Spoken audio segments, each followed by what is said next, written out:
नमस्कार मंडळी.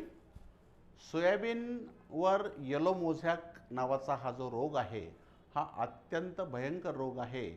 हा 100% सुद्धा नुकसान करू शकतो. पण शेतकऱ्यांना येलो मोझॅक ओळखणं गरजेचं आहे. सोयाबीन पिवळं पडलं म्हणजे येलो मोझॅकच आला असं नाही.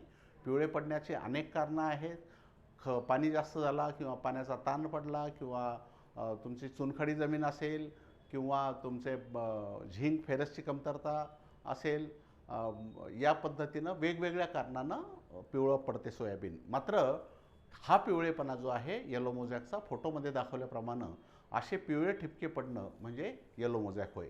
आणि याला रोखण्यासाठी, हा व्हायरसचा रोग आहे, याला दुरुस्त करण्यासाठी कुठलंही जगात औषध नाही.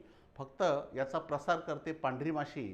तर या रोगाचा प्रादुर्भाव कमी करण्यासाठी हे पिवळे पडलेले झाडं जे आहेत हे उपटत राहणे, सतत 8-10 दिवस हे पिवळे झाडं उपटत राहणे. आणि असे झाडं शेतात दिसल्याबरोबर पांढरी माशीचं, कारण पांढरी माशी याचा प्रसार करते, हिचं नियंत्रण करणे. उडणारी माशी, पांढरी माशी तर तुमचं असिटामाप्रिड वगैरे कशाने कंट्रोल होईल. मात्र अंडे, पिल्लं आणि उडणारी तिन्ही स्टेज जर पांढऱ्या माशीच्या कंट्रोल करायचे असेल तर ओढाची एक्स्ट्रा हे कीटकनाशक 30 मिली प्रतिपंप फवारा आणि झाडं उपटत राहा. पिवळे झाडं लगेच उपटा. धन्यवाद.